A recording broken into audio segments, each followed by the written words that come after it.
Can you elaborate just a little bit on what is this very offensive, extremist, racist tattoo that you have? It's a tattoo I have right here, Senator. It's called the Jerusalem Cross. It's a historic Christian symbol. In fact, interestingly, recently I attended briefly the memorial ceremony of former President Jimmy Carter. On the floor of our national cathedral, on the front page of his program, was the very same Jerusalem Cross. It is a Christian religious symbol.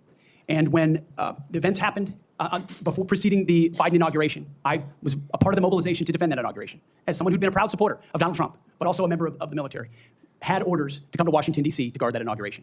And at the last minute, those orders were revoked. I've never had orders revoked before. I've been on orders to a lot of places to do a lot of difficult and dangerous things. They were revoked, and I was not told why. Later, when I wrote my book, I was able to get information that was because I had been identified. The wokeness comes not from the uniform ranked, Senator, but from the political class.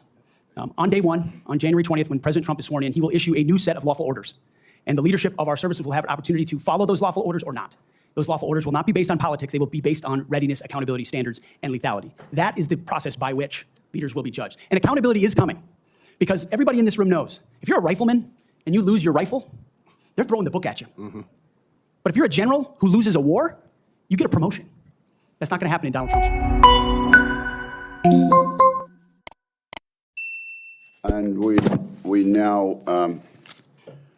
now move to Senator Kramer. Thank you, Mr. Chairman. Thank you, Mr. Hagseth, for your service, for your willingness to endure this. And I'm sorry for what has been happening to you, particularly the very idea that you should have to sit there and answer hypothetical potential, in somebody's imagination, crimes that may take place at some point. And wouldn't that disqualify you if you were a murderer or if you were a rapist? Unfair. And I'm embarrassed for this behavior. But first, I want to say thank you for your strong proclamation, unapologetic proclamation of faith in Jesus Christ. I sat here and listened to your opening statement and thought, wow, this is a guy who in today's culture is willing to stand up and say the first thing is first, faith in Jesus Christ. And I was reminded of what Christ said in Matthew, seek ye first the kingdom of God and his righteousness, and these things shall be added unto you. You are going to have a great future as our secretary, and I look forward to that day happening. I also want to get back to, you mentioned, and it got rather dismissed quickly, pivoted, as a lot of things do. You'd mentioned that you were not able to serve with your National Guard unit in the protection of the inauguration of Joe Biden because of a tattoo, a Christian tattoo. Can you elaborate just a little bit on what is this very offensive, extremist, racist tattoo that you have? It's a tattoo I have right here, Senator. It's called the Jerusalem Cross. It's a historic Christian symbol. In fact, interestingly, recently I attended briefly the memorial ceremony of former President Jimmy Carter on the floor of our national cathedral. On the front page of his program was the very same Jerusalem Cross. It is a Christian religious symbol. And when the events happened before preceding the Biden inauguration, I was a part of the mobilization to defend that inauguration. As someone who'd been a proud supporter of Donald Trump, but also a member of the military, had orders to come to Washington, D.C. to guard that inauguration. And at the last minute, those orders were revoked. I'd never had orders revoked before. I'd been on orders to a lot of places to do a lot of difficult and dangerous things. They were revoked, and I was not told why. Later, when I wrote my book, I was able to get information that was because I had been identified. Someone who'd served in Iraq, in Afghanistan, in Guantanamo Bay, holding a riot shield outside the White House.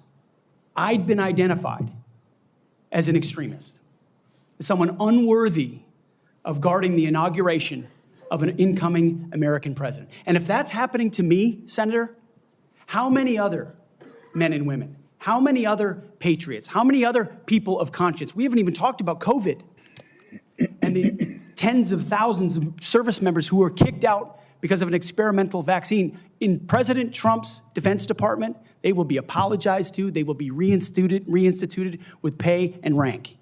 Things like focusing on extremism, Senator, have created a climate inside our ranks that feel political when it hasn't ever been political.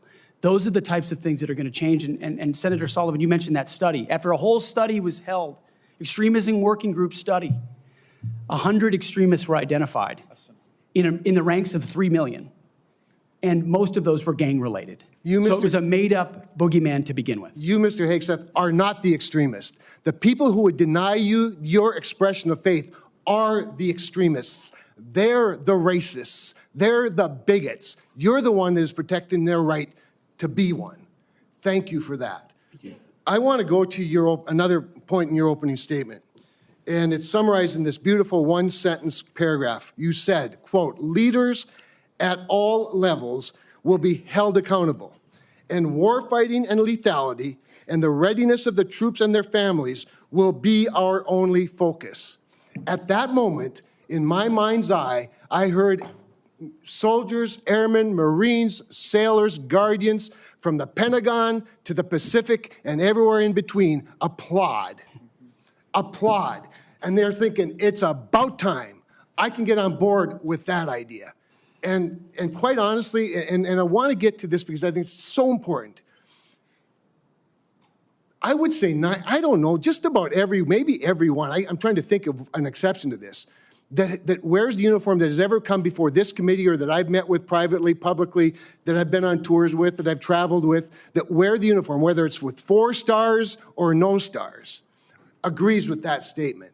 And I just want to caution you, and I'd be interested in your feedback on this.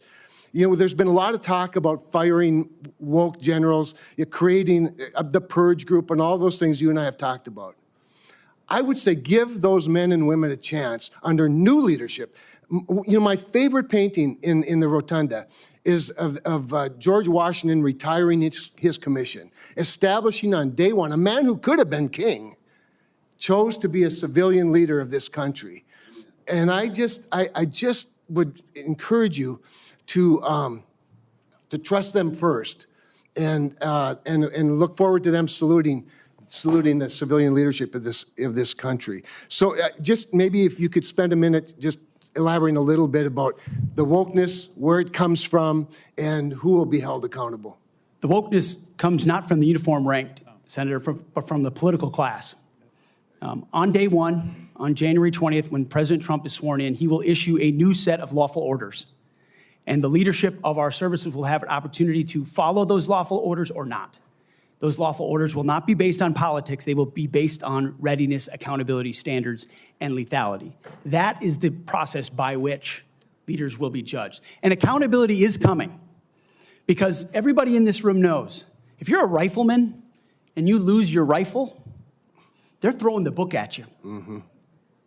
But if you're a general who loses a war, you get a promotion. That's not going to happen in Donald Trump's Pentagon. There will be real standards for success. Everyone from the top, from the most senior general to the most lowly private, will ensure that they're treated fairly, men and women, inside that system. I also just want to commend you for your answers to Senator Fisher's questions about nuclear deterrence, but I also appreciate the fact that you emphasize reputational deterrence, because deterrence is not a weapon system, it is an attitude, and you project an attitude of deterrence. Thank you. Thank you, Mr. Chairman. Thank you, Senator Kramer.